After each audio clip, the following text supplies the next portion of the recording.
Hello mga guys! Ang araw ngayon ay February 21. May naisip kasi akong i-content ngayon. Kaya magpapanggap na naman ulit tayong vloggerist. Ayun na nga, pagka uwi ko nga pala galing office, humihiga nga agad ako. Tapos nakikipaglaro sa mga dogs ko. Nakakapagod kaya magmotor. Kaya yun, chill muna. 1 oras ba naman yung biyahe, araw-araw? Buti na lang dyan yung mga dogs ko. Nakakatanggal kasi sila ng stress. Kayo din ba? Ganon din ba nafe-feel nyo sa mga dogs nyo? Yung tipo na pagbukas mo pa lang ng pinto nyo, talon na sila ng talon. Yung ang saya nila tignan. Ganon din ba yung mga dogs nyo? Paki-share naman. Anyways, papagutom muna tayo. Yung miss mo na maglaro. Wala kasing available na court and mas malapit dito sa amin. Kaya yun, dito ko na lang dinala sa loob ng bahay. Hindi, pastime lang naman yan. And syempre, papawis na din. Kayo ba, anong alam nyong sports? Comment down below. Ako, nagva-volleyball din ako, tas nagba-badminton. Ang sarap kayang may sports sa katawan, lalo na pag pinapawisan ka, di ba? Yung nag-e-enjoy ka kasi mahal mo yung ginagawa mo. Ganun. Kaso mukhang ayaw na akong paglaruin, kaya naputol na yung tali. Shhh! Ito po talaga yung main na video. Magluluto tayo ng corned beef kasi nagugutom ako eh. Simple lang pala yung gagawin ko dyan. Daligyan ko lang siya ng sibuyas. And isang bawang lang. Pero syempre, bago ang lahat, magsasaing muna tayo. Red rice nga pala yan. Kasi 3 days din naman akong walang rice sa katawan. And kahit anong carbs. So, the serve. Minsan lang din pala ako magkanin. Wala lang, share ko lang.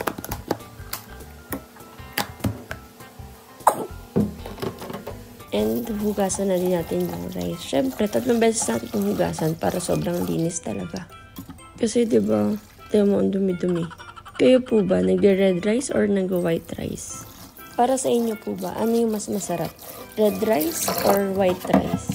Or baka nakatikim na kayo ng ibang rice, share nyo naman sa akin. Pero dapat diet rice pa din ha. And susukatin natin yung tubig kung tama na. Kayo po ba, ganyan din po kayo magsukat? Yung may takalan na tapos susukatin mo pa sa daliri mo. Ipe-prepare ko lang po yung mga gagamitin ko. Oh, binalintok pa. Transitionist.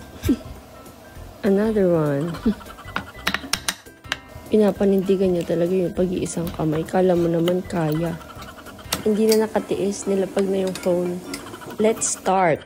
Yung oil nga pala ng corned beef yung ginamit ko. And sinunod ko na din yung bawang. And mekos-mekos lang. And konting tusta lang. Tapos sunod na rin natin yung corned beef. Then yung sibuyas na hiniwa natin. And hindi ko nga po pala nilahat yung sibuyas. Pag naluto na nga po pala silang lahat, tsaka ko lalagay yung natirang sibuyas. Naglagay na din pala ako dyan ng paminta. And syempre, alam nyo na yun, hindi ako maglalagay ng salt. So yun, nakita nyo yung pang last na sibuyas. Jump tayo sa pangalawang recipe para naman hindi boring yung kinakain natin. Yung bawang na yan na hinihiwa ko para yan sa second recipe natin.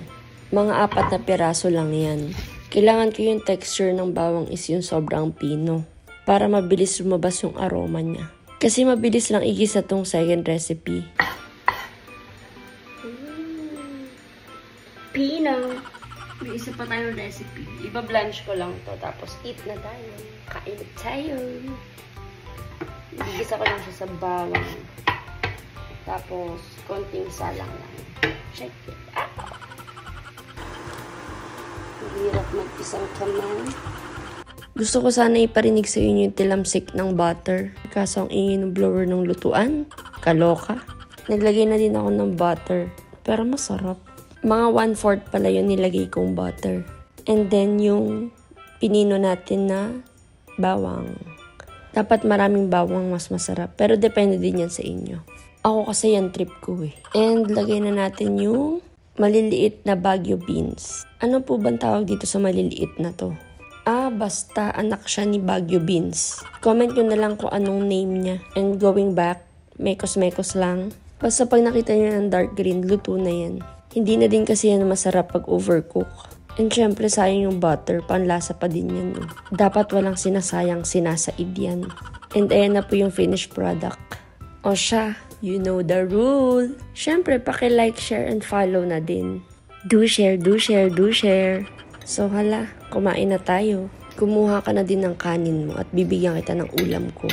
Pasensya na ganitong oras na ako nag-upload. Hindi ko naman po intensyon na takamin kayo or maglaway kayo. Ang tawag po doon, sinasadya, pananadya. Kasi syempre alam ko nakahiga ka na. Wala lang, gusto lang kitang gutumin. Char! O sige na po, kakain na ako. Bye-bye!